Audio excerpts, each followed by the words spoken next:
Well, hey everyone, we're glad you're here. Thanks for joining us. We just returned from our second trip to the Red River Gorge area of Kentucky, and we've discovered many things to see and do while in the area. Whether you want to spend the whole day out in nature exploring, or you just want a quick activity you can do in an hour or two, we've got some ideas for you. Whatever your activity preferences are, you can be assured your surroundings are gonna be gorgeous.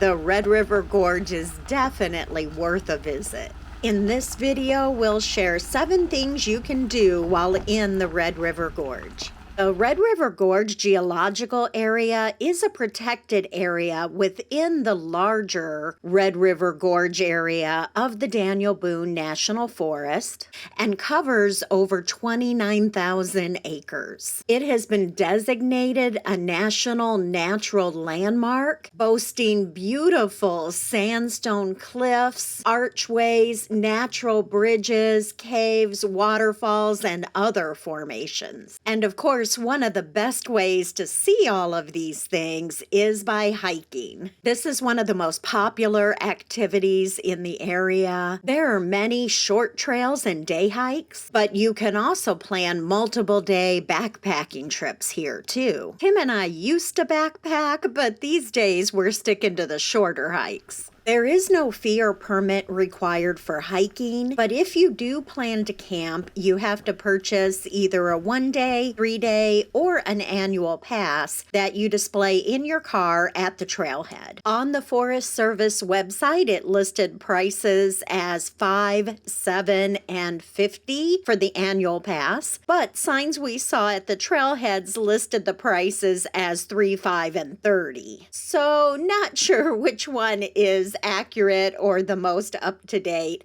I would guess probably the website, since prices usually don't go down. If anyone knows for sure, let us know in the comments. Passes can be purchased at the Gladdy Visitor Center and at stores in the area. We would recommend purchasing one at a local store. During peak season, especially on the weekends, the Visitor Center parking lot is often full.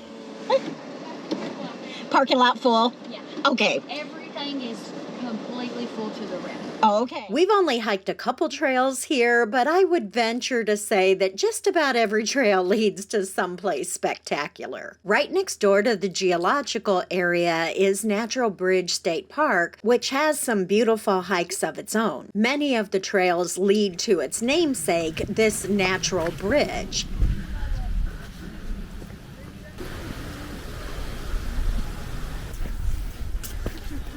That's why I didn't know. We're going to go down Battleship, which is like, it's...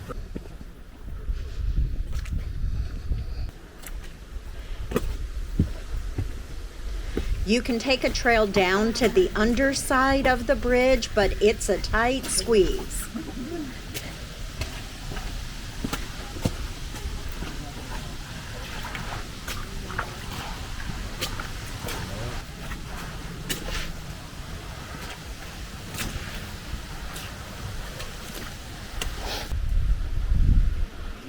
If you don't want to hike or aren't able to hike very far, you can still see this natural wonder. Number 2 on our list is to ride the sky lift. This thing's been in operation since 1967.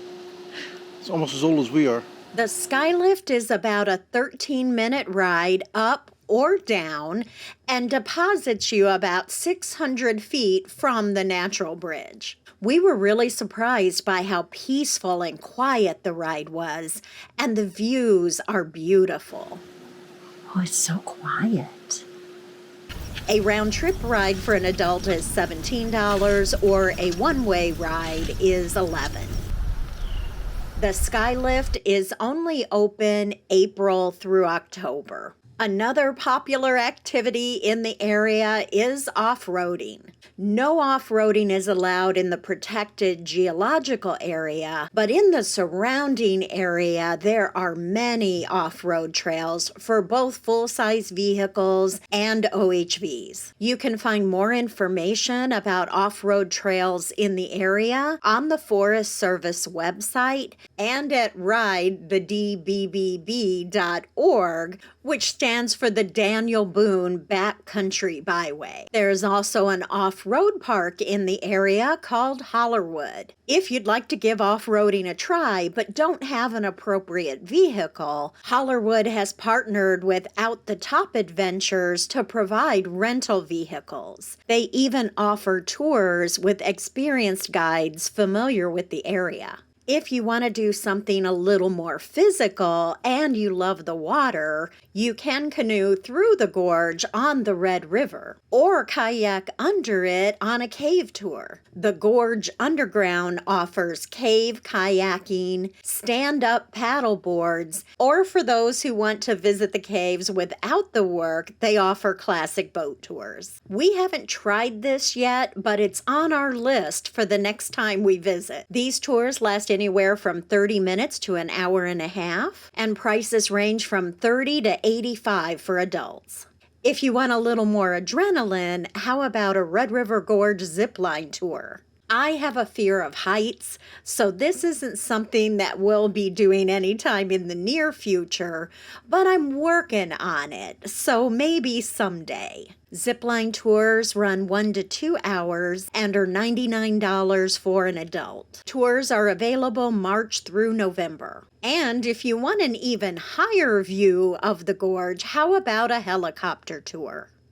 Tours start at $99 and up to 3 people can ride in the helicopter, and they will customize tours for larger groups. Call or email for information about booking. And finally, the last one on our list, number 7, is a scenic driving tour. If you just want to relax, take in the beauty of the area around you, and maybe stop for lunch, then be sure to check out the Red River Gorge Scenic Byway. The byway passes through the incredible Nada Tunnel, over several interesting bridges, and around the Red River Gorge geological area. The road can be pretty busy on weekends during peak season. And there are a few sections that are pretty narrow, especially with cars parked alongside the road at trailheads. We drove through on a beautiful fall day, stopping here and there to take pictures, and it took us approximately 2 hours. I would imagine this is a beautiful drive, though, any time of year. I'm sure every season has its appeal. We ended our drive at Red Point Barbecue for lunch. It's a little off the beaten path, but it was worth it. We hope you found this information helpful, and if you've never visited the Red River Gorge, maybe this will inspire your next trip. As always, thanks so much for watching. We truly appreciate you, and we'll see you in the next video.